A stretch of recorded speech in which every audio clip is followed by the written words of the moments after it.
using Wireshark for capturing and examining traffic. So in this video, we're going to cover how to select a source for your packet captures.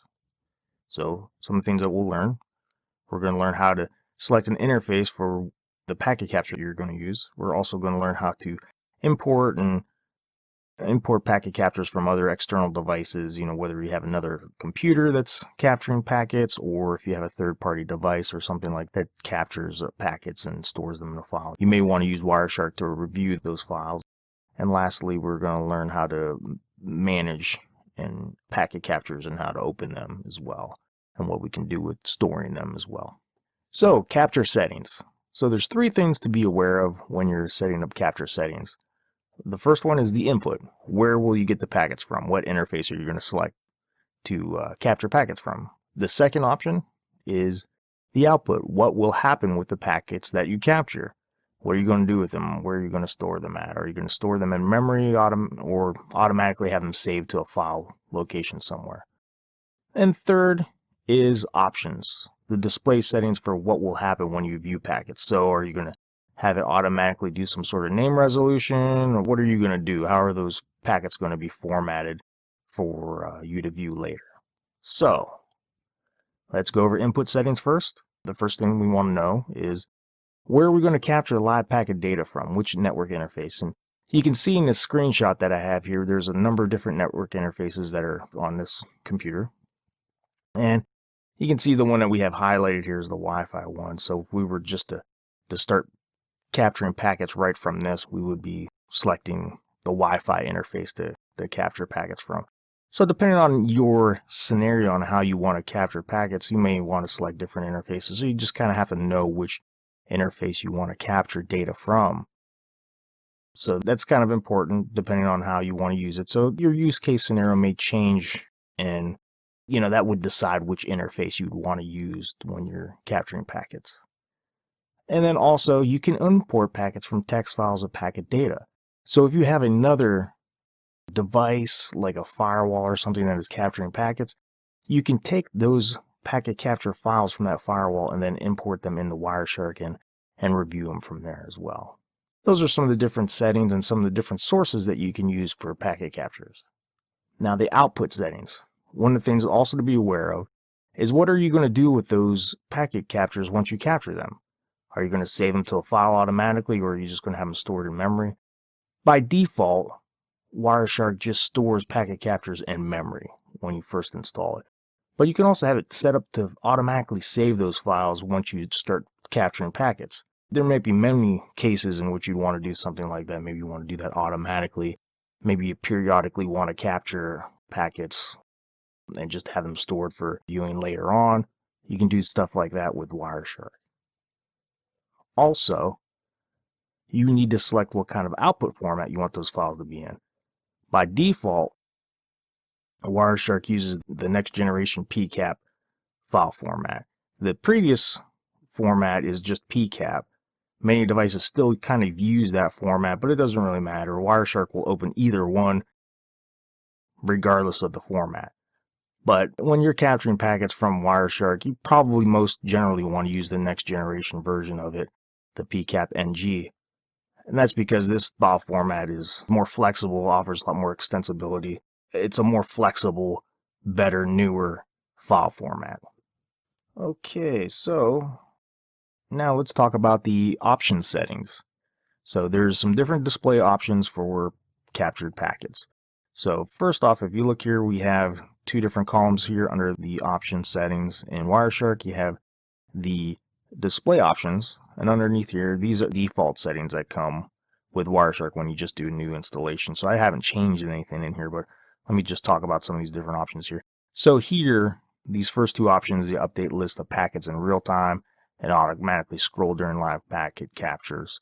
So with these two options selected, once you initiate a packet capture in Wireshark, you'll in real time see the packets being populated into that file or into that packet capture that you have. So you'll see that, and as it fills up, it'll automatically start scrolling the live packet capture data.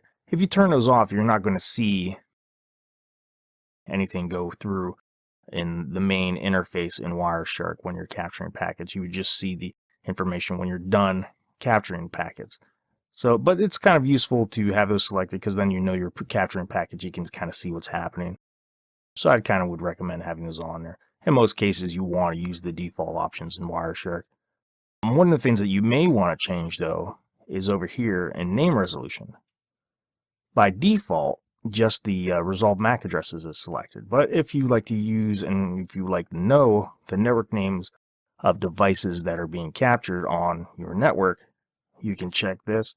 And then at any point in time, if Wireshark is able to resolve the name of a device that it's capturing from or capturing traffic from, like if it's communicating with the remote device, if it can resolve that network name, it's going to go ahead and do that and populate that information in your packet capture. Same thing with transport names. So if there's a specific transport name that it can resolve to, it will resolve that as well.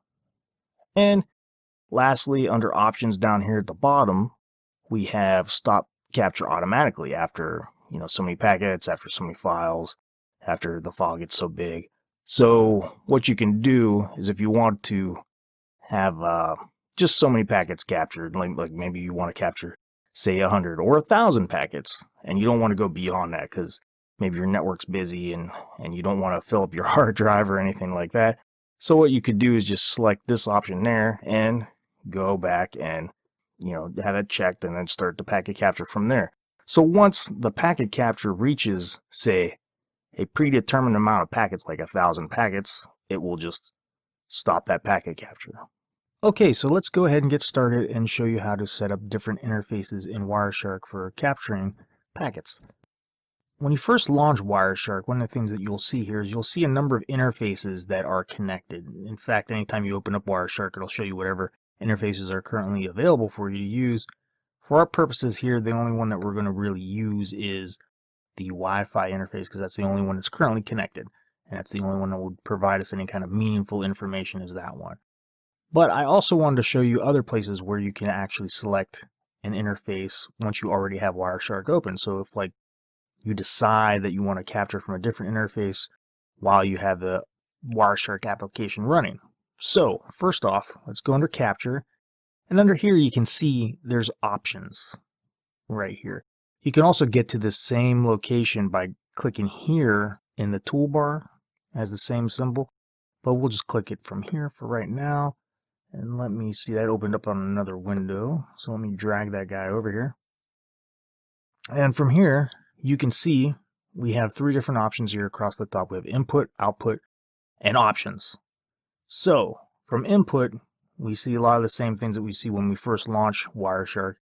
So we can select which interface we want to use. And even right from here, we can go ahead and click start. There's a few other things that we'll cover here a little bit later on in this course. So I'm not going to talk too much about them right now. But also, I want to point out here under output, there's a couple different things that you can do with output when you're capturing packets as well. So from here, by default, when you start capturing packets in Wireshark, what ends up happening is that the packets are just stored in memory. So nothing really happens to them. They're not saved automatically unless you go up to File and Save As. As soon as you close out Wireshark, those packets are gone. They just are stored in memory, so they're gone. They're kind of volatile, so they won't be saved. But what you can do is you can configure Wireshark in such a way that once you start capturing packets, you automatically save a permanent file. So from here, you can set that up right here. So if you want to change the way Wireshark operates and you want to save file as soon as you start capturing packets, you can do it right here. Also, one of the things I want to point out here is there's more than one file format that you can use for saving packets. There's PCAP, which is a more legacy type of file format. A lot of older devices, some current devices may use it as well. It's more of a standard that's available across the board. But what you don't really need to worry about is Wireshark will actually open either versions of these files. So if it's in a PCAP form or PCAP NG, it doesn't really matter. For the purposes of Wireshark, if you're going to use Wireshark for most things, probably makes sense to stick with PCAP NG because that is a better file format, has more extensibility, more flexibility. A lot of things are being used for that. And it's just a newer file format, so you should use that one if you're planning on using Wireshark pretty much exclusively. Also, underneath here, there's some settings here for output. So if you want to create a new file automatically, you can put a check mark here. You can also set this up for certain things, like if you reach a certain threshold on packets. Say, for example, you want to start capturing packets, but you want to stop once you reach 1,000 packets. You can click this check mark here and select that, and then just change this number to 1,000 packets. And then once you start capturing, it'll stop the packet capture once it reaches that threshold. Now also, under options, there's some other things that you can do when you're capturing packets. Typically, as you're capturing packets, and we'll see this a little bit later on, you'll see the list of packets in real time. These here are all the default options that are set for Wireshark. So once you start capturing packets, you'll see the packets flowing in. Also, one thing that you'll notice, these two things are kind of work in conjunction with one another. The screen, the capture screen, you'll see will scroll automatically during a live capture, so you can see the packets kind of fly by. If you don't want to see that interactivity, you can uncheck these and you won't see that, but I would kind of recommend having them turned on because it's a visual cue as to how many packets you're actually capturing. It's useful to have that turned on. Also, over here, we have name resolution, and from here, by default, it resolves MAC addresses. But you can also have it resolve network names if you want to know what kind of network device on your network your computer is communicating with. You can have that check marked as well. If you want to know what transport types it's using, you can resolve that as well. And same thing here, if you want to stop the capture automatically after so many packets, you can check these as well. There's some different options here for different settings. So that's pretty much sums up the different settings that you can have when you're configuring an interface for capturing in Wireshark.